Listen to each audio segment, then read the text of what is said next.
My heart was pounding as I stood in front of the glossy conference room doors. I took a deep breath, straightened my blazer, and pushed them open.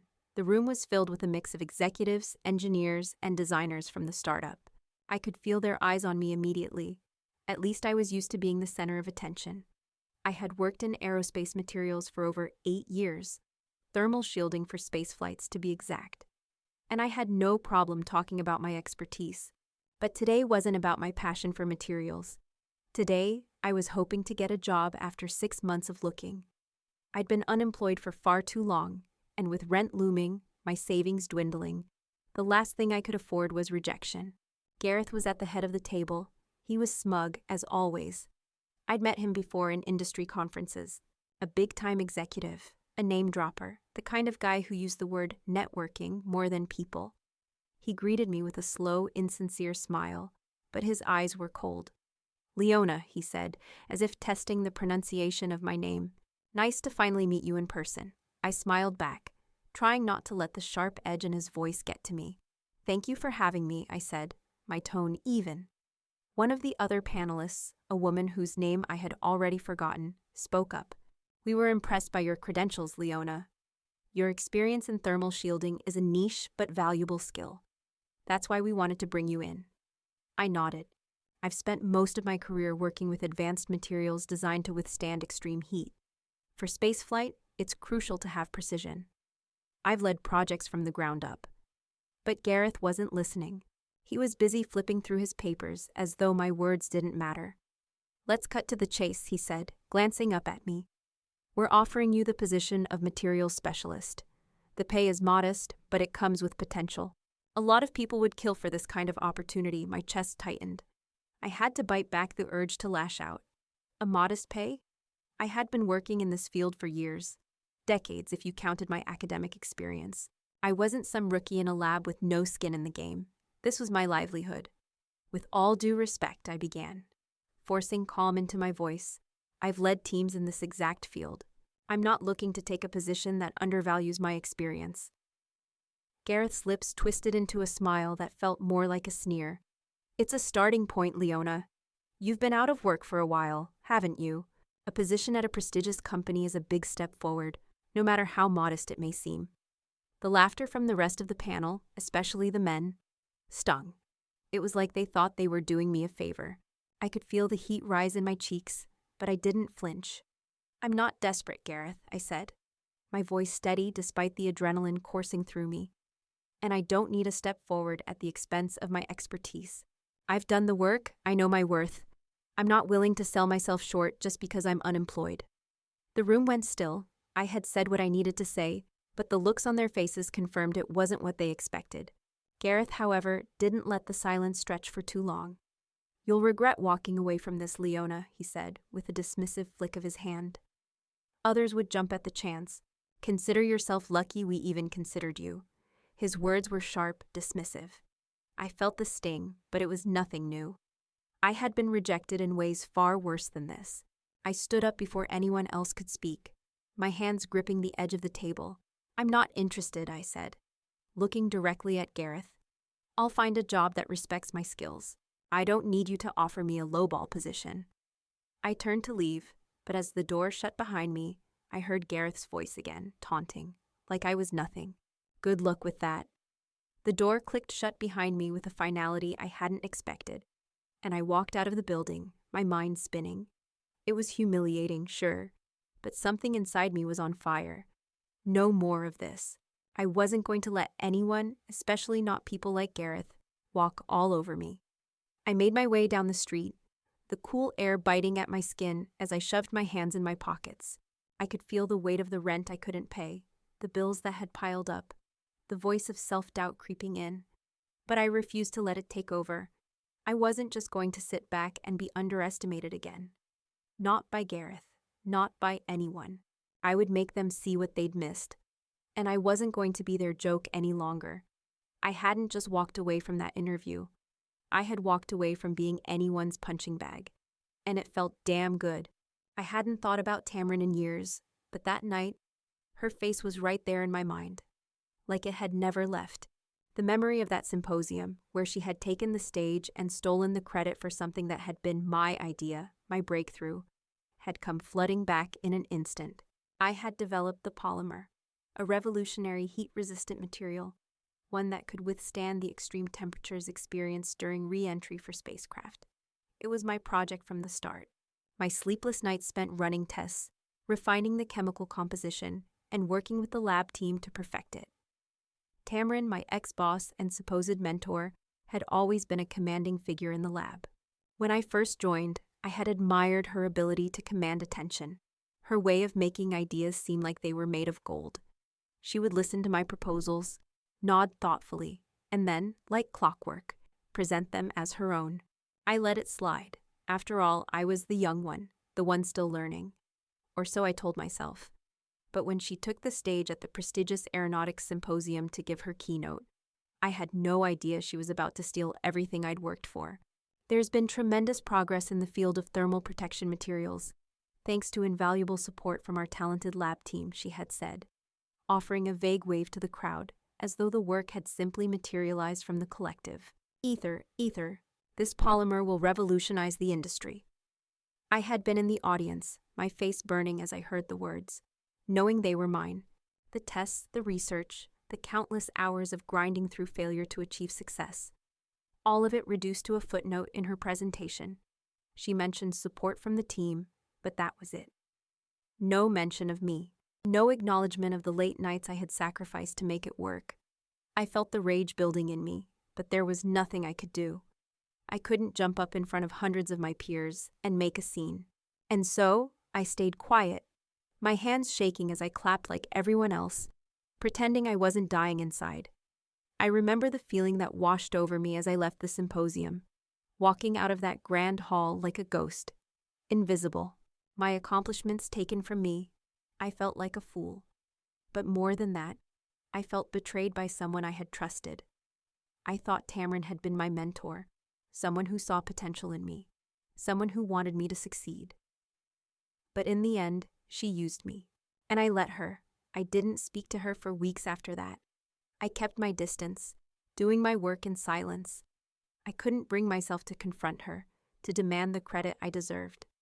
Then, one night, I remembered my father's voice. "Let your brilliance speak loudest in your results," he had told me countless times, ever since I was a kid. He was a man who believed actions should be louder than words. My silence, he would say, was my biggest enemy. I had been too quiet, too obedient. I had allowed Tamron to claim what was mine because I had never fought for it. She didn't deserve the credit, but I had let her take it. I had let her erase my work. And in that moment, something inside me changed. I wasn't going to let it happen again. I wasn't going to let anyone steal my brilliance. I didn't need to wait for some external validation. I knew what I was capable of. I was a brilliant engineer, and it was time I acted like it. That night, after I made my decision, I looked at the empty space on my desk where the project files for the polymer had once sat. I had given that project my everything. I had built it from scratch, and I was going to build my career the same way. I wasn't going to let anyone steal my achievements anymore. It was time to claim what I had earned. And from that moment on, I knew I would never again sit quietly in the shadows while someone else took credit for my work. I would speak up, be seen, and take what was rightfully mine. The ghost of Tamron's betrayal would no longer haunt me. I would become the force that everyone else would have to reckon with. The phone was buzzing again, the same number I'd already ignored 4 times that day. I couldn't bring myself to answer it, even though I knew it was probably my sister Valerie, trying to convince me to take the offer I'd rejected earlier that week. I was curled up on the couch, surrounded by a sea of job listings. My laptop open to a dozen applications I hadn't yet completed. The rent was due in a week, and my savings were barely enough to cover half of it. The fear of not making it, of falling flat on my face, was starting to creep in. But it wasn't fear that had kept me going for the last 8 years. It was my stubbornness, my determination to prove that I was more than just an uncredited worker, more than just someone who would silently help others build their careers. I had my own. I wasn't going to let Gareth's mockery be the end of my story. I hit the red decline button on my phone and sat back. The silence was loud, but it was the kind of silence that gave me space to think, to breathe. Then the phone buzzed again, but this time, it wasn't Valerie. I glanced down. The name on the screen made my chest tighten. Brent Torin, CEO. The same man whose company had mocked me. The same company that had tried to lowball me. The fear returned, but this time it wasn't about failing. It was about what this call meant. What did he want? After everything? I swallowed hard and pressed the green button to pick up. Leona Varelli. Leona, Brent's voice came through the speaker, smooth as always, but with an edge of something desperate.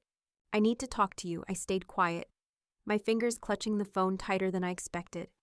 It was hard to separate the anger from the business side of me. I've reviewed your credentials again, he continued, voice steady but urgent. And I'm not sure we fully understood the potential of what you were offering. The heat-resistant polymer, the one we all laughed at during the interview. The tech team is now demanding you come back. We underestimated the financial viability of your shielding method, and we want to bring you in with better terms. You've proven us wrong, Leona. And now we're ready to make things right. My mind was spinning. Was he really asking me to come back after everything that had happened? After they had mocked me in front of the entire panel? I'm listening, I said, keeping my voice level despite the storm inside me. Brent hesitated. I'll be blunt. We didn't realize how much the financial savings could scale. Your polymer could reduce re-entry damage by 38% while halving production costs. The cost savings are massive. We want you back, and we're willing to offer a much higher salary and full control over the materials lab. I know it doesn't make up for how things went down, but I'm hoping you'll consider coming back and leading the project with the respect you deserve. The words, full control over the materials lab, hit me like a punch to the gut. It was everything I'd ever wanted. Autonomy, recognition, the chance to build something that would last. But that didn't mean I could just walk back in and act like nothing had happened. You want me to come back, I said slowly, my mind working through everything. And you're offering better pay and control. But what's in it for me beyond just the job? There was a pause on the other end of the line. Brent cleared his throat, probably realizing where I was going with this. What do you mean? I'm talking about respect, I said, my voice firm. Not just in salary, but in how I'm treated. I need full transparency in the lab, and I want to ensure that women and minorities in this company are given a fair chance. A company-wide salary audit for gender and race equity. That's a non-negotiable term. There was a beat of silence. You're asking for a lot, Brent finally said, his voice low, contemplative. I'm not asking for anything I don't deserve, I replied, my confidence growing as the silence stretched. I won't return unless these terms are met. If you want my work, you'll have to respect me first. Brent sighed, and for the first time, I heard the weight of the situation in his voice. I understand. Let me get back to you with specifics. I'll work out the details with HR and finance. You'll have your terms. I could hear the finality in his words. I had him on the ropes, and he knew it. I had leverage now, and I wasn't going to let it slip through my fingers. Good, I said, my heart beating faster now. I'll be waiting for your call, Brent. But remember, respect is a two-way street. The call ended, and for the first time in days, I felt a flicker of something close to hope. I was still terrified of what the future held, of what I might have to sacrifice to get what I deserved. But the fear no longer controlled me. I had power now, and I wasn't going to let it go. I had been pacing my apartment for what felt like hours after the call with Brent. My heart was still racing. This was it, the moment I could seize the power I had let slip away for years. I knew what I had to do. Brent's offer, an above-market salary and control over the materials lab, was tempting. It was everything I had ever wanted professionally. But this wasn't just about pay. This wasn't just about me getting what I deserved in terms of recognition for my work. No, I had a bigger goal in mind now. It was time to make sure that people like Gareth, people who mocked me in interviews and dismissed my skills, never did it again to anyone else. It was time to use my leverage to change the system. I quickly jotted down my terms on a piece of paper, staring at them as if they were some kind of blueprint for the future. I could almost hear my father's voice again. Let your brilliance speak loudest in your results. My silence had cost me everything, but it wouldn't cost me again. The terms were simple but bold. Above market pay, full control over the materials lab, and a company-wide salary audit for gender and race equity. The last one was the most important. I wasn't just going to allow them to use my work and then pay me like I was an entry-level employee. And I sure as hell wasn't going to let them continue paying women less than men for the same work. I pressed send on the email to Brent, the one that laid out my conditions. It felt like a risk, a huge one. But I had already taken bigger risks before. What was the worst that could happen? They could refuse. They could mock me again. Or they could say yes. And if they said yes, I would not only have my dream job, I would have the power to reform an entire company. I spent the next few hours trying to keep my mind occupied. I reworked my resume and LinkedIn profile, tweaking it to reflect the new direction I was heading in. But nothing could calm the pounding of my heart. Then my phone buzzed. It was Brent. "Leona," he began, "I've spoken to the board. Your terms are aggressive, but I won't pretend we didn't mess up. We underestimated you, and now we're willing to make things right. I'll approve everything you've asked for, the salary, the control over the lab, and the salary audit. But we'll need a 6-month phase-in to get everything in place. We'll be transparent, but we can't implement it overnight. Is that acceptable?" I couldn't help the small smile that tugged at my lips. It was working. I had just turned the tables, and I hadn't even stepped foot in the building yet. 6 months is more than reasonable, I replied, trying to sound calm, even though I could feel the victory surging through me. I'll expect full transparency on everything, from pay to hiring practices. I won't sign anything until I see a detailed plan. Brent sighed. Understood. I'll have everything prepared for you. You'll be running the materials lab, Leona. This is your team now, I hung up, still absorbing the enormity of what had just happened. Not only had they agreed to my terms, but I had secured the power to change the culture from the inside. The next part was easy, ignoring Gareth's groveling email that came in hours later. He must have known how badly he had underestimated me. The arrogance of those men, their condescending tone, their assumption that they could dismiss me was starting to haunt them now. I deleted his email without a second thought. This was just the beginning. When I finally stood in front of the team again, now mine to lead, I was determined not to let them forget what I was capable of. I would not be silenced again. My brilliance would speak loudest in my results. I would show them all that the person they laughed at was the one who would change everything.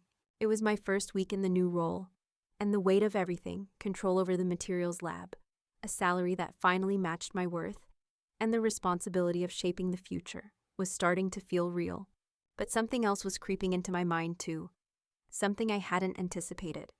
The lab wasn't just full of my work, it was full of a team I was now responsible for, a team that had to thrive, or else my vision would crumble. I spent the first few days getting to know my staff, learning about their work, and quietly assessing the dynamics between them. My predecessor had kept things running, but it was clear that the old power structures were deeply ingrained. I could feel the tension whenever I walked into a room.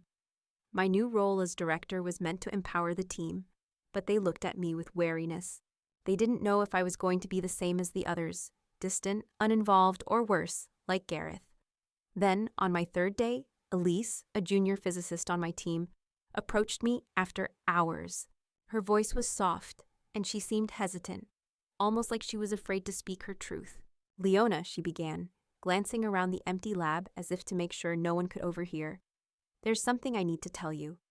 I raised an eyebrow, motioning for her to continue. "What is it?" She took a deep breath, her hands fidgeting with a piece of paper in her grip. "I've been here for over 2 years now, and I've been doing well. I think I've earned my place. But I found out that one of the other engineers, Tim, a senior, earns almost 30% more than me, even though our roles are essentially the same. I don't want to make trouble, but I thought you should know." I was stunned, my thoughts racing as I processed what she was telling me. I had heard whispers about pay discrepancies before, but hearing it straight from Elise hit differently. This wasn't just a small difference. This was systemic, deeply rooted inequality. "Thank you for telling me this," I said, my voice steady. "I'll take care of it." Her eyes widened with a mixture of hope and relief. "You will?" "Absolutely. This is unacceptable, Elise. You deserve to be paid what you're worth, just like everyone else here. I'll look into it right away." As Elise walked out, I felt a knot form in my stomach. This wasn't just about Elise. It was about a culture that had persisted unchecked for far too long. I wasn't just here to oversee projects. I was here to tear down the walls of complacency. The next day, I spent hours digging into compensation reports, reviewing contracts, and comparing pay structures across departments. It didn't take long to uncover what Elise had suspected. There was a huge disparity, not just in pay, but in the value the company placed on different genders and races. Tim, a senior engineer, was making significantly more, not because of any technical expertise, but because of the same old biases that had kept people like Elise, people like me, on the outside looking in. I wasn't going to let this slide. Not again. I scheduled a full team meeting for the next day, one that I knew would shake things up. When the time came, I stood at the front of the lab, watching as the team settled into their seats. Gareth was there too, though he had no idea what was coming. "Good morning, everyone," I began, keeping my tone even but firm. "I want to start by talking about something I discovered when I was reviewing our department's pay structure. It seems there are significant disparities in the compensation of our team members. I've already spoken with Elise about this, but I want to make it clear that this is not just her problem, it's our problem. We are a team, and fairness is the foundation of that team." I could feel the eyes on me. Some of them were curious, some confused, but most of them were nervous. They hadn't expected me to tackle this so directly. "I've gathered anonymized compensation data, and I'll be presenting it to you now. We need to address this, and we need to do it as a team." I clicked a button on the projector, and the room went silent as I displayed the data. The comparisons were glaring, gender and racial disparities, with male engineers in the same position as Elise making far more. Gareth shifted in his seat, his expression tense. I could almost hear the wheels turning in his head, calculating how to diffuse this moment, how to maintain control. "We'll be conducting a full compensation audit," I continued, my voice cutting through the tension in the room. "This will be done transparently, and we will address these inequities head-on. I'll be overseeing the process personally." I didn't let the silence stretch for too long. I needed to take control now, before anyone tried to undermine what was happening.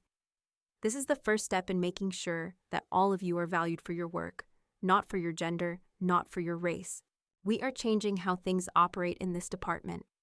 Gareth stood abruptly, his face tight with anger, but I didn't give him the chance to speak. "I'll follow up with each of you individually about this. No one here should feel like they're being treated unfairly." As the meeting adjourned, I noticed Gareth glaring at me, his fists clenched at his sides. But I didn't care. I had made the first move, and I wasn't backing down. The room buzzed with hushed conversations as the team filed out. I had done what I needed to do, but I knew the resistance was just beginning. This wasn't going to be an easy fight, but I was ready to fight for fairness, ready to prove that change wasn't just possible, it was inevitable, and no one would stop me from getting what I, and everyone here, deserved. The morning after the pay disparity meeting, I could feel the change in the air. I had broken the silence, thrown the first stone, and now the consequences were starting to reverberate. But the pushback was inevitable. The people who benefited from the old system wouldn't go down without a fight. The first sign came when I tried to schedule a team-wide strategy session in the materials lab. My calendar was blocked by Gareth, one of the few people in the company who had the kind of influence to make it happen. It wasn't a coincidence. It was a statement. I ignored it. I rescheduled the meeting using a different room, something smaller but still significant. Then came another surprise. My lab access was blocked. I sat there for a moment, staring at the access denied message on the screen in front of me. I'd been granted full control over the department, but suddenly I was being treated like an outsider. It was Gareth's doing, of course. I had expected resistance, but not this kind of petty sabotage. I leaned back in my chair and dialed Ramon, one of my most trusted engineers. "We're not letting them win," I said, as soon as he picked up.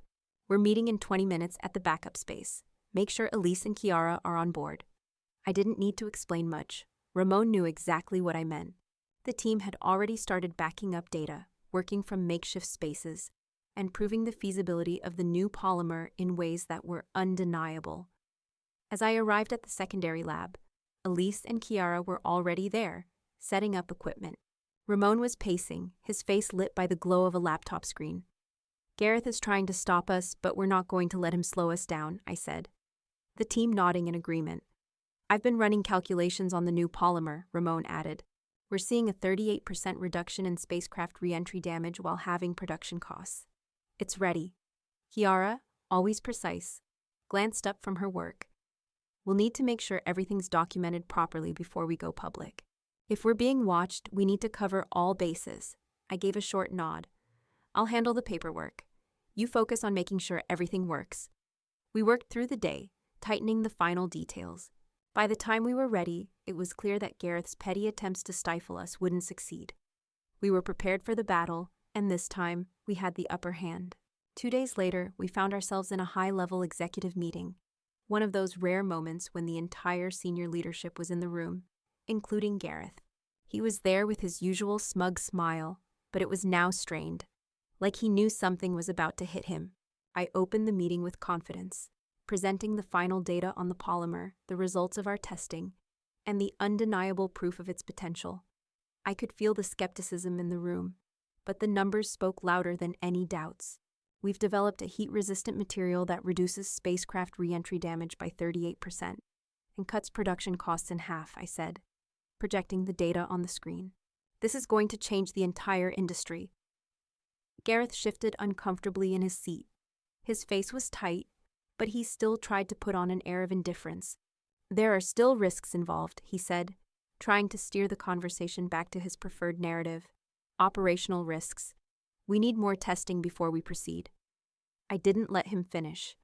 I'm glad you mentioned risks, Gareth, I said calmly. Let's talk about the risk of losing the competitive edge because we waited too long. The market won't wait. And frankly, neither will I. I clicked to the next slide, displaying detailed ROI projections, showing that the product could yield a return in just under 2 years with the potential to dominate the market within 5. Gareth's face was pale now. He didn't have a comeback. I turned to the executives. The only question remaining is whether you want to lead the industry or let someone else take the reins. After a tense pause, Brent Torin, the CEO, nodded slowly. Leona's right. We're not backing out of this. We'll approve the full rollout. Gareth's face flushed as the room erupted in supportive murmurs. The tide had turned, and the smile I wore was one of triumph, not just for myself, but for the entire team. I turned to Gareth, who still looked like he'd been struck dumb, and spoke with quiet authority. You were wrong to underestimate us. The battle wasn't over yet, but this victory felt like the first step towards a much bigger change. I had set the stage, and now I was ready to show everyone what true leadership looked like. For the first time, the power had truly shifted, and it felt good. I walked into the meeting room late, my shoes clicking loudly against the floor. Gareth, sitting at the head of the table, shot me a glare as I entered. His smug expression faltered for a fraction of a second, but he quickly regained composure. The room was filled with the top brass, the executives who still had the power to approve or reject my groundbreaking project. Gareth was already speaking when I entered, pretending like he was leading the charge. His words dripped with false authority. As I was saying, there are operational risks that need to be addressed before we proceed with Leona's polymer rollout. We simply can't afford to move forward without a full review of the risks involved. I didn't even need to sit down. I took a deep breath, holding back the fire that was burning inside me. I wasn't going to let him get away with this. Not again. Actually, I interrupted, my voice calm but cutting through the air. You're wrong, Gareth. The room fell into an uncomfortable silence.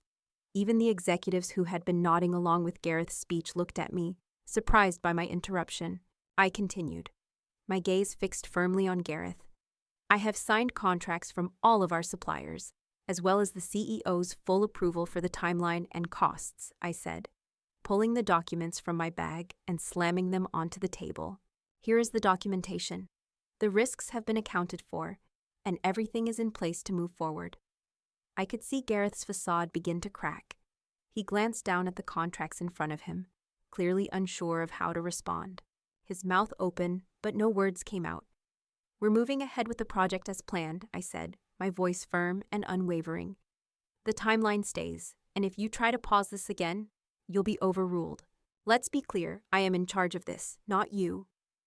The other executives watched as I laid out the facts, detailing how the polymer would save the company millions and revolutionize our spaceflight capabilities. There was no longer any room for doubt, and no more time for Gareth's sabotage. Gareth's face turned a deep shade of red. He opened his mouth to argue but quickly closed it, realizing that every word he spoke would only make him look more petty and unprofessional. I didn't give him a chance to recover. "If there's no further objections, I suggest we get back to work," I said, standing up from my chair. "We're moving forward with or without you." The room was still for a moment before the CEO nodded, signaling the end of the discussion. As the meeting adjourned, Gareth remained seated, his fists clenched at his sides, but I knew this was his last attempt at power. He was now my subordinate. I was in control. Later, in private, Gareth tried one last power play. I'd already anticipated it, but he didn't realize that the game had changed. "Leona," he said, his voice low and filled with venom, "you think you can just bulldoze your way through this? You're not untouchable. Don't forget who made you." I took a slow breath, my composure never faltering. "I don't need you to make me, Gareth. I've already made myself. And now, you're going to do what I say, whether you like it or not." I didn't flinch when he stepped forward, trying to intimidate me. I stood my ground, looking him directly in the eye. "You're a ghost in this company now," I added coldly. "And ghosts don't have any power." Gareth's expression twisted in anger, but I could see the doubt in his eyes now. He realized that his grip on this company was slipping, and it wasn't going to come back. "Good luck," I said, turning on my heel and leaving the room. The town hall was packed. The energy in the room was thick with anticipation as Gareth took the stage, his face plastered with the confident smile he had perfected over the years. He was about to claim victory for a project that had never been his, a project he'd only reluctantly acknowledged when it became clear how groundbreaking it was. I stood near the back of the room, watching as he took full credit for the polymer. "Our team has made tremendous strides," he said, his voice oozing smugness. "And we are proud of the innovative solutions we've developed. This polymer, designed to reduce re-entry damage while cutting production costs, is a testament to our leadership and vision. I look forward to seeing it rolled out under my direction." The crowd erupted into applause. I felt the knot in my stomach tighten, but I didn't let it show. I was patient. I had prepared for this moment. Gareth smiled at the applause, soaking it in, convinced that his charm would carry him through. But he had no idea who was waiting in the wings. When the applause began to die down, I took my turn at the podium. The room went silent. "I'm glad to see everyone so excited about the polymer," I began, my voice calm but filled with authority. "But I think it's important that we set the record straight.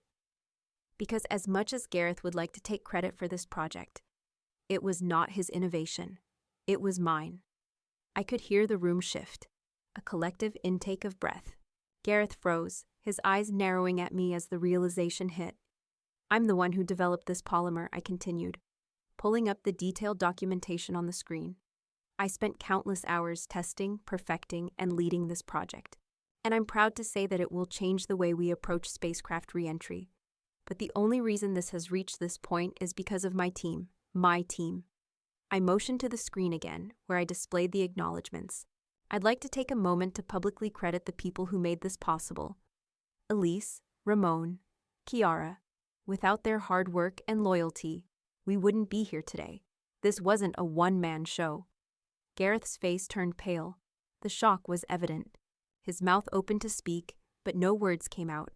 I pressed on. "We are also implementing the first phase of salary equity across all departments, starting with materials. It's time to stop undervaluing people based on gender and race. This project, like all great work, should be credited where it's due, and it's time the system changed." The room erupted in applause, louder than the first time. I felt a rush of satisfaction as I stood there, knowing I had not only taken back what was rightfully mine, but also laid the foundation for a culture shift.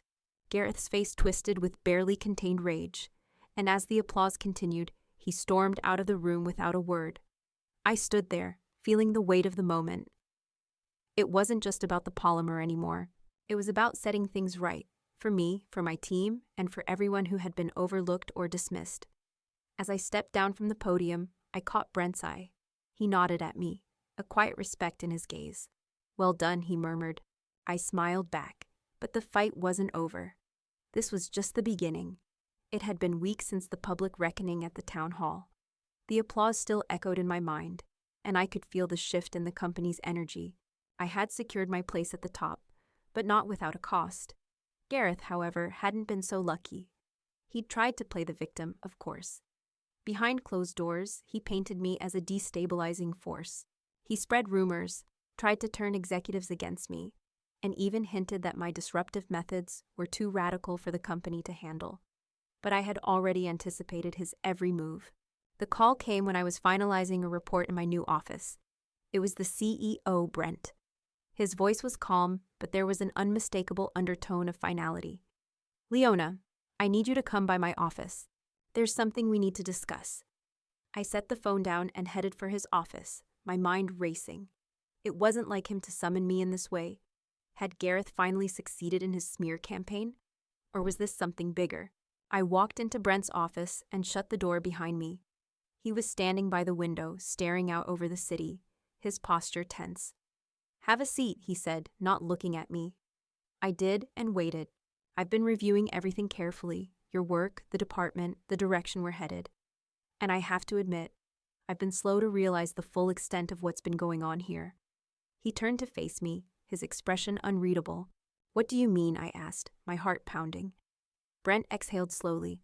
"Gareth has been undermining your efforts, Leona, trying to sabotage the department and your progress. We found evidence of him stalling projects, misdirecting resources, and spreading misinformation about you behind your back. I've seen it all now, and I can't ignore it any longer." I nodded, my fingers pressing against the arms of the chair. I already knew what was coming. "I'm demoting Gareth to a powerless advisory role," Brent said. "He'll no longer have any influence over the company's operations or your department. His career here is effectively over." A surge of satisfaction ran through me, but I kept my face neutral. Gareth had underestimated me, but he had also underestimated the people who backed me, the team that had stood by me through every challenge. "Thank you," I said quietly, my voice steady. "This is long overdue."